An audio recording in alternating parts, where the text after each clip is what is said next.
ऐतिहासिक डॉक्यूमेंट्री सम्राट अशोक, कलिंग युद्ध से धर्म परिवर्तन तक। भारतीय इतिहास में यदि किसी सम्राट का नाम सबसे महान, सबसे जटिल और सबसे प्रेरणादायक माना जाता है तो वह नाम है सम्राट अशोक। मौर्य वंश के इस शासक ने न केवल एक विशाल साम्राज्य का संचालन किया, बल्कि युद्ध के रक्तपात से आहत होकर जीवन की दिशा ही बदल दी। कलिंग युद्ध से शुरू हुई उनके भीतर की बेचैनी ने उन्हें बौद्ध धर्म की ओर मोड़ा और वे अशोक महान, अशोका द ग्रेट के नाम से इतिहास में अमर हो गए। प्रारंभिक जीवन और मौर्य वंश की पृष्ठभूमि। अशोक का जन्म 304 ईसा पूर्व में हुआ था। वे मौर्य सम्राट बिंदुसार के पुत्र थे और उनके दादा थे चंद्रगुप्त मौर्य, जिन्होंने चाणक्य की सहायता से मौर्य साम्राज्य की नींव रखी थी। अशोक बचपन से ही बुद्धिमान, साहसी और रणनीतिक रूप से सक्षम थे। हालांकि वे बिंदुसार की प्रमुख रानी की संतान नहीं थे, फिर भी उन्होंने अपनी योग्यता से खुद को साबित किया। अशोक को तक्षशिला और अवंती जैसे प्रांतों का गवर्नर बनाकर भेजा गया, जहां उन्होंने विद्रोहों को कुचलने और प्रशासन सुधारने में कुशलता दिखाई। यह उनका प्रशिक्षण काल था, जिसने उन्हें भविष्य का सम्राट बनने के योग्य बनाया। गद्दी की प्राप्ति और साम्राज्य का विस्तार।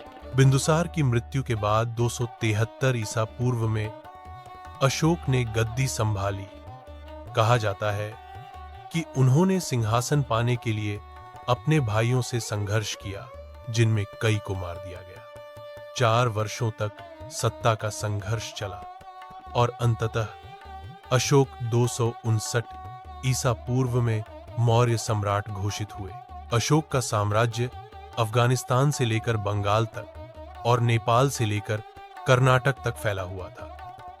केवल एक राज्य स्वतंत्र था, कलिंग, वर्तमान ओडिशा, जिसे उन्होंने युद्ध से जीतने का निर्णय लिया।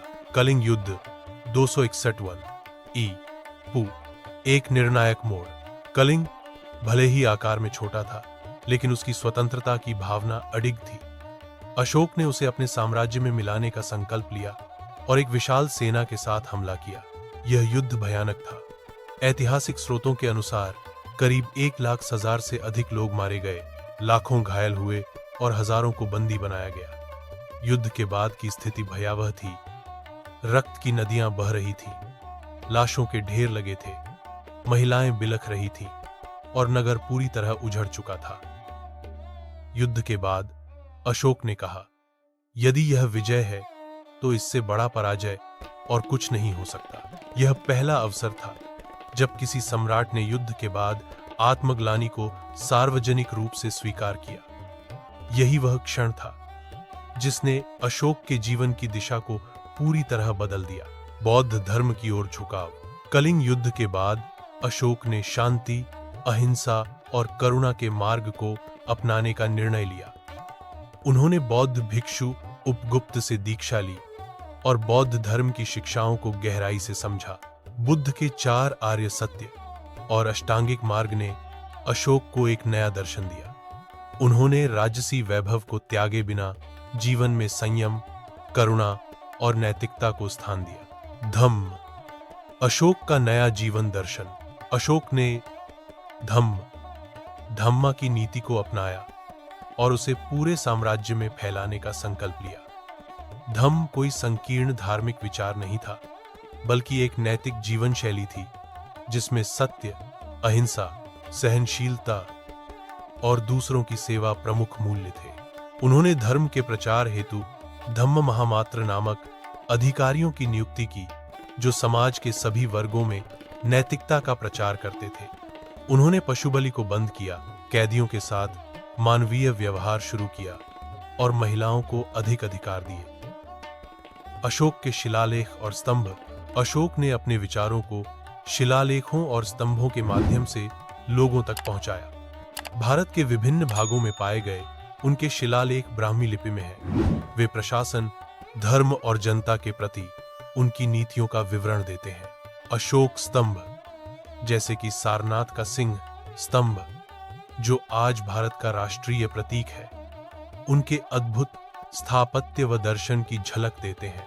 विश्व स्तर पर बौद्ध धर्म का प्रसार। अशोक ने बौद्ध धर्म को केवल भारत तक सीमित नहीं रखा। उन्होंने श्रीलंका, नेपाल, अफगानिस्तान, सीरिया, मिस्र और यूनान तक अपने धर्मदूतों को भेजा। उनके पुत्र महेंद्र और पुत्री संघमित्रा को बौद्ध धर्म के प्रचार हेतु श्रीलंका भेजा गया, जहां उन्होंने बौद्ध धर्म की नींव रखी। अशोक पहले ऐसे शासक थे जिन्होंने धर्म को तलवार नहीं, बल्कि संवाद और सह अस्तित्व के माध्यम से फैलाया। समाज में परिवर्तन और सुधार। अशोक के शासनकाल में समाज में कई परिवर्तन हुए। नारी सम्मान। उन्होंने स्त्रियों को शिक्षा और नैतिकता में भागीदारी का अवसर दिया। पशु रक्षा। पशु बलि पर रोक और चिकित्सा व्यवस्था का प्रावधान किया गया। जन कल्याण।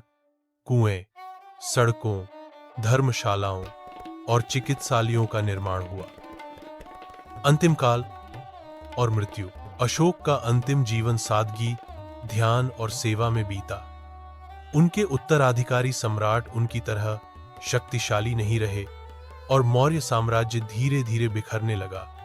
लेकिन अशोक की विरासत, उनके विचार और उनकी नीतियां आज भी जीवंत है। कहा जाता है कि उनकी मृत्यु 232 ईसा पूर्व में हुई, लेकिन उनका जीवन दर्शन आज भी अनगिनत लोगों को प्रेरणा देता है। निष्कर्ष। युद्ध से शांति की ओर सम्राट अशोक का जीवन एक ऐसी ऐतिहासिक गाथा है जो यह दिखाता है कि एक शासक अपने आक्रामक स्वरूप को त्याग कर करुणा और अहिंसा का प्रतीक बन सकता है। कलिंग युद्ध भले ही उनका सबसे बड़ा युद्ध था, लेकिन असली जीत तब हुई जब उन्होंने अपने भीतर की हिंसा को हराया। वह केवल एक सम्राट नहीं थे, बल्कि एक विचारधारा थे जो यह सिखाती है कि शक्ति का सर्वोच्च प्रयोग हिंसा नहीं, बल्कि दया और सहानुभूति है।